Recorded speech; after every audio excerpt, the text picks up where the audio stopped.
Terbongkar rahasia mengapa kamu selalu merasa lelah padahal sudah mencoba semua cara. Bayangkan ini, kamu terbangun jam 5 pagi, tanpa alarm, kamarmu tenang, pikiranmu tajam. Di luar sana, mungkin orang-orang sedang stres menghadapi macet para Jakarta atau pusing memikirkan tenggat waktu yang mencekik, tapi kamu tidak. Kamu bergerak menjalani hari dengan fokus tingkat dewa. Kamu tidak lagi mengejar dopamin sesaat.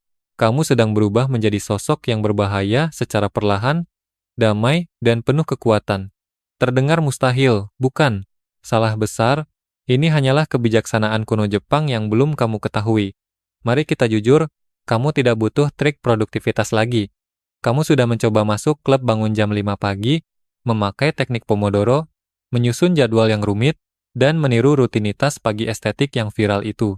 Tapi hasilnya, kamu masih terjebak di tempat yang sama. Mengapa bisa begitu? Jawabannya adalah karena sistem yang kamu bangun selama ini hanya bersandar pada ledakan motivasi sesaat, bukan pada transformasi yang lambat dan stabil. Mari kita bahas lebih dalam tentang ledakan motivasi ini. Motivasi sebenarnya adalah sebuah tipuan manis dari otak kita. Ingatkah kamu saat bulan Januari tiba? Kamu merasa sangat bersemangat, membuang uang untuk membeli buku perencanaan harian yang mahal, dan berjanji akan mengubah hidup 100%. Namun saat bulan Februari datang, buku itu sudah berdebu di sudut meja, dan kamu kembali ke kebiasaan lama. Itu terjadi karena otak manusia tidak didesain untuk terus-menerus membakar energi dalam mode motivasi tinggi. Motivasi itu seperti kembang api, meledak terang lalu menghilang dalam sekejap memicu rasa bersalah dan kelelahan mental. Budaya Jepang telah menguasai hal yang sebaliknya. Mereka memilih pertumbuhan jangka panjang, kedamaian batin, dan kemajuan yang tidak tergoyahkan. Izinkan saya memperkenalkan 3 gagasan kuno yang telah mengubah manusia biasa menjadi pencipta kehebatan yang tenang, konsisten, dan tak terkalahkan. 3 pilar tersebut adalah Kaizen sebagai seni kemajuan, Ikigai sebagai bahan bakar tujuan hidup, dan Shoshin sebagai pola pikir penguasaan. Kamu tidak butuh motivasi palsu lagi, kamu hanya butuh sistem yang akan mengubah hidupmu selamanya. Pilar pertama adalah Kaizen, atau ilmu tentang kemajuan 1%. Secara harfiah Kaizen berarti perubahan yang baik, tetapi dalam praktiknya ini adalah tentang penguasaan berskala mikro. Daripada mengejar kesempurnaan yang seringkali melumpuhkan, Kaizen memiliki prinsip yang unik, yaitu lakukanlah sebuah tugas dengan porsi yang sangat kecil, sampai terasa bodoh jika kamu gagal melakukannya, lalu ulangi lagi keesokan harinya. Sebagai contoh, daripada mencoba membaca 3 bab buku sekaligus dalam 1 kali duduk, bacalah cukup 1 halaman sehari selama 1 minggu, lalu perlahan naikkan menjadi 2 halaman. Daripada bermeditasi selama 30 menit, mulailah dengan 30 detik setiap malam sebelum tidur. Daripada memaksakan diri menjadi monster di pusat kebugaran selama seminggu penuh, lalu menyerah karena kelelahan, lakukan saja 5 kali push-up setiap hari selama 21 hari berturut-turut. Dan untuk konteks kehidupan kita saat ini, daripada menyiksa diri dengan diet ketat yang menyakitkan, cukup kurangi 1 sendok gula dalam segelas es kopi susu pesananmu setiap hari. Mengapa metode yang terlihat sangat remeh ini bisa sangat efektif? Jawabannya ada pada cara kerja psikologi manusia. Mari kita bedah lebih dalam, mengapa melawan kemalasan itu sangat menguras tenaga mental. Otak manusia secara alami dirancang untuk menghemat energi dan selalu bersembunyi di zona nyaman. Ketika kamu menetapkan tujuan yang sangat besar dan ambisius, bagian otakmu akan menganggap itu sebagai ancaman, sehingga muncul rasa malas sebagai mekanisme pertahanan diri. Namun dengan pendekatan Kaizen yang sangat kecil, otak tidak merasa terancam. Penolakan dari dalam diri turun drastis ke titik nol. Kamu berhasil melewati radar pertahanan otakmu sendiri tanpa memicu rasa takut akan kegagalan. Lebih dari itu, Kaizen membangun sebuah sistem siklus kebiasaan yang kuat yang terdiri dari pemicu, rutinitas, dan penghargaan. Saat kamu menyelesaikan tindakan kecil tersebut, otak tetap melepaskan dopamin sebagai bentuk penghargaan atas tindakan itu sendiri, bukan pada hasil akhirnya. Hal ini perlahan membangun sebuah identitas baru. Kamu mulai menyadari dan menegaskan pada dirimu sendiri bahwa kamu adalah seseorang yang disiplin, seseorang yang selalu hadir dan menepati janji. Mengurangi 1 sendok gula pada kopi susu mungkin tidak langsung menurunkan berat badanmu besok pagi, tetapi lidah dan tubuhmu akan beradaptasi secara alami tanpa merasa kehilangan atau tersiksa. Disinilah letak rahasia terbesarnya, yaitu efek bunga majemuk dari sebuah kebiasaan. Kekuatan sejati sebenarnya setara dengan pengulangan tindakan yang membosankan. Kemajuan 1% setiap hari mungkin tidak terlihat perbedaannya dalam 1 atau 2 minggu pertama. Tidak ada orang yang akan memujimu karena berhasil melakukan 5 kali push up hari ini. Namun jika kamu tetap konsisten, akumulasi dari kedisiplinan kecil ini pada akhirnya akan memberikan hasil yang bikin kaget di masa depan.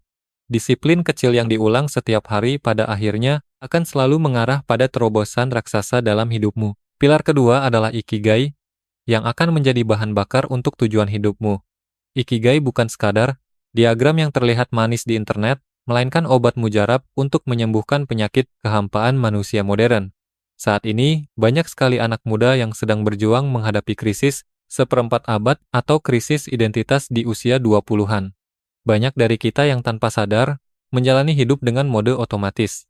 Kita bangun tidur, makan, pergi bekerja, pulang dengan kelelahan, lalu membusuk di kasur menjadi kaum rebahan, sambil menggulir layar ponsel berjam-jam, tidur, dan mengulangi siklus yang sama keesokan harinya. Tidak ada arah yang jelas, tidak ada percikan, api semangat, hanya sekadar bertahan hidup dari hari ke hari. Ikigai hadir untuk menyelamatkanmu dari siklus menyedihkan ini dengan menyuruhmu mencari alasan kuat yang membuatmu lupa bagaimana cara kerjanya. Mari kita bedah konsep ini secara lebih nyata. Ambil selembar kertas kosong sekarang juga dan gambarlah 4 lingkaran besar yang saling bersilangan di tengah. Lingkaran pertama mewakili apa yang kamu cintai. Ini adalah gairah murni milikmu. Lingkaran kedua adalah apa yang kamu kuasai. Ini merupakan kekuatan atau bakat alamimu. Lingkaran ketiga adalah apa yang dibutuhkan oleh dunia. Ini menjadi misimu untuk orang lain. Dan lingkaran keempat adalah hal yang bisa membuatmu dibayar. Ini adalah karir yang menghidupimu. Titik manis tepat di tengah perpotongan. Keempat lingkaran itulah yang disebut sebagai Ikigai. Banyak orang merasa hampa karena hidup mereka tidak seimbang. Jika kamu hanya mengejar gairah pada hal yang kamu sukai tetapi dunia tidak membutuhkannya, kamu mungkin merasa bahagia sesaat tetapi pada akhirnya kamu akan kesulitan secara finansial dan kelaparan. Sebaliknya, jika kamu memiliki pekerjaan bergaji tinggi namun kamu sangat membencinya, kamu hanya akan merasakan kekosongan batin yang perlahan-lahan menggerogoti jiwamu dan berujung pada kondisi kelelahan mental yang parah. Kamu butuh keempat elemen ini saling menyatu. Tentu saja tidak semua orang bisa menemukan Ikigai mereka dalam semalam, tetapi kamu bisa mulai membangun Ikigai tersebut hari ini juga melalui eksplorasi berkelanjutan, bukan sekadar menunggu ekspektasi terwujud secara ajaib. Berikut adalah langkah tindakan yang harus kamu lakukan. Tanyakan pada dirimu sendiri hari ini, kegiatan apa yang membuatku benar-benar lupa waktu saat mengerjakannya. Lalu pergi dan tanyakan kepada 5 orang teman terdekatmu, menurut kalian apa bakat alamiku yang paling menonjol dan berguna? Setelah mendapat jawabannya, melangkahlah keluar kamar. Jadilah sukarelawan, lakukan berbagai eksperimen, ciptakan sebuah karya, jangan takut gagal, dan ulangi seluruh proses tersebut.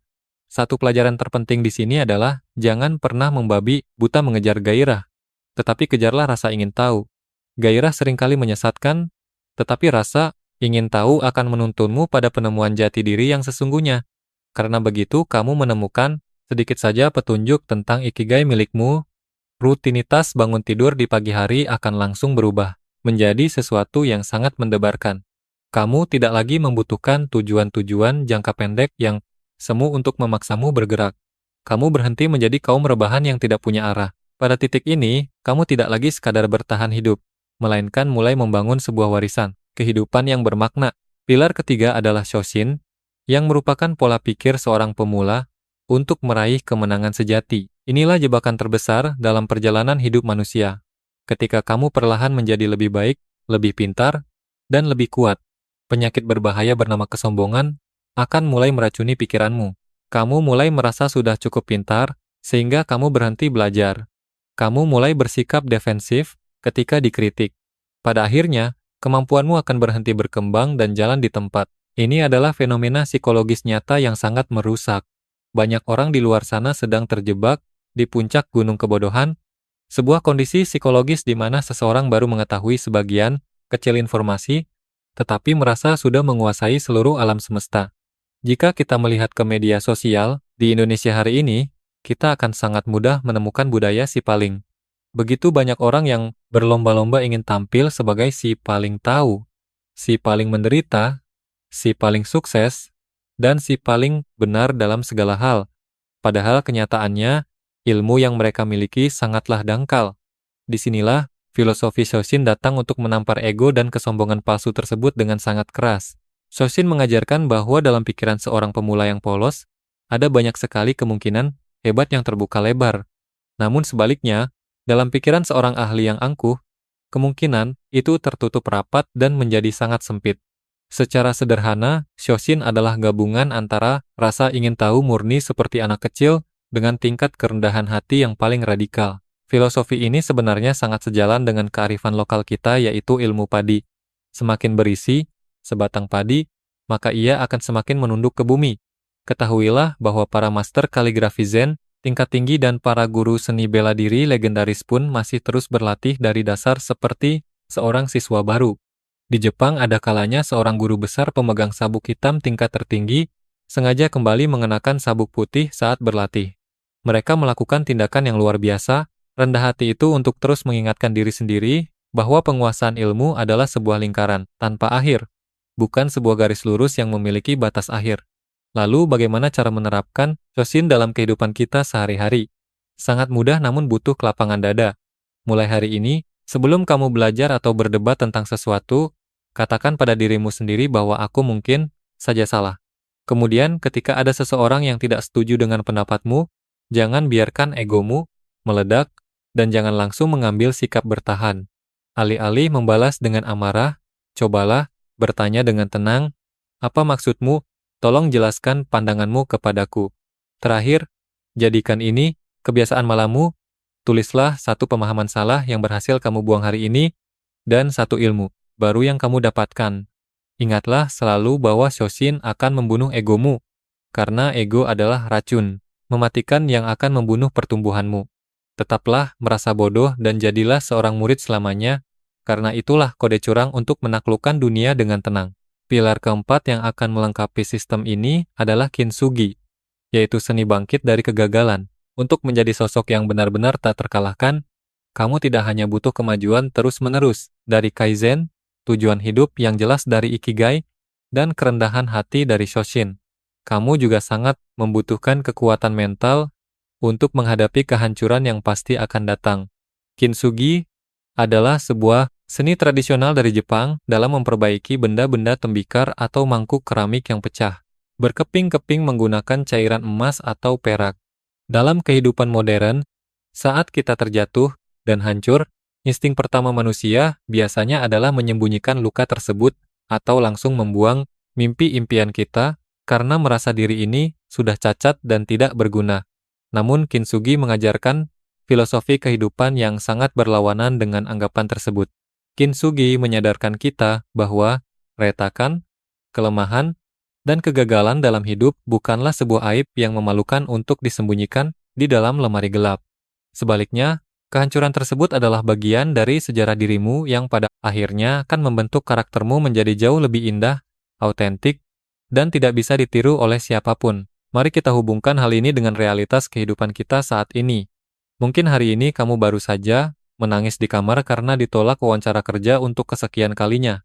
Mungkin bisnis kecil-kecilan yang kamu bangun dengan susah payah terpaksa gulung tikar tergerus kejamnya persaingan ibu kota. Atau mungkin kamu merasa gagal menjadi manusia seutuhnya karena selalu tertinggal dari pencapaian teman-temanmu. Di titik terendah inilah semangat pantang menyerah harus dilebur dan disatukan dengan filosofi kintsugi. Dalam dunia modern yang selalu terobsesi dengan kesempurnaan palsu di media sosial, berani tampil dan melangkah maju dengan bekas luka adalah sebuah pemberontakan yang sangat indah. Saat kamu tersandung dan jatuh dalam proses panjang membangun dirimu, jangan pernah membuang semua keringat dan upaya yang sudah kamu dedikasikan selama ini. Ambil kepingan-kepingan kegagalan pahit itu, lalu rekatkan kembali satu persatu dengan emas murni berupa pelajaran, kesabaran, dan evaluasi diri. Setiap luka batin dan fisik yang berhasil kamu sembuhkan tidak akan pernah membuatmu menjadi barang rongsokan. Luka-luka itu justru akan menjadi bukti nyata bahwa kamu telah sukses bertahan hidup dari badai yang sangat keras. Sama seperti mangkuk kintsugi yang harganya melonjak menjadi jauh lebih mahal dibandingkan mangkuk biasa yang tidak pernah pecah. nilai dirimu di mata dunia juga akan ikut meroket tajam. Setelah kamu berhasil bangkit dari keterpurukan, kamu tidak akan pernah kembali menjadi orang yang sama seperti dulu. Kamu telah bertransformasi total menjadi versi yang jauh lebih kuat, lebih bijaksana, dan jauh lebih berharga. Bekas lukamu kini telah berubah menjadi mahkota kebesaranmu. Inilah cetak biru baru untuk meretas sistem kehidupanmu secara total. Ada 4 pilar utama. 1. Kaizen. Lakukan lebih sedikit secara konsisten, raih kemenangan perlahan, dan kamu akan menang selamanya. 2. Ikigai. Hiduplah dengan penuh makna, kejar rasa ingin tahu, dan bangun tujuan hidupmu. 3. Shoshin. Belajarlah dengan kepolosan seorang pemula agar kamu bisa tumbuh besar menjadi seorang legenda. 4. Kintsugi. Jadikan setiap kegagalan dan luka batin sebagai emas yang membuat nilai dirimu semakin mahal. Sistem ini tidak butuh kehebohan palsu di media sosial dan tidak akan membuatmu kelelahan mental. Kamu hanya akan merasakan fokus gila yang membawa pada dominasi yang sangat tenang. Ingatlah selalu bahwa motivasi adalah barang murahan yang mudah hilang terbawa angin, tetapi disiplin dan filosofi hidup adalah kekuatan abadi yang sesungguhnya. Kamu tidak butuh suntikan motivasi tambahan lagi. Kamu hanya butuh arah, identitas, dan filosofi. Budaya Jepang sudah memberikan resep ini kepada kita, dan sekarang rahasia ini sepenuhnya menjadi milikmu. Sekarang giliranmu. Coba jujur di kolom komentar, filosofi mana yang paling nampar kamu hari ini? Ketik kata batu bata untuk Kaizen. Ketik kata api untuk Ikigai. Ketik kata angin topan untuk Shoshin, atau ketik kata emas untuk Kintsugi. Beritahu saya mana yang akan kamu mulai terapkan hari ini juga. Dan jika video ini berhasil menyentuh jiwamu meski hanya sedikit, bagikan kepada seseorang yang sedang sangat membutuhkan kedamaian, tujuan hidup, atau kemajuan nyata. Tekan tombol suka, berlangganan, dan teruslah membangun kekuatan sunyi di dalam dirimu. Karena suatu hari nanti mereka semua akan penasaran dan bertanya bagaimana kamu bisa menjadi sosok yang tak terkalahkan, dan kamu hanya akan tersenyum kecil karena kamu sudah tahu rahasianya.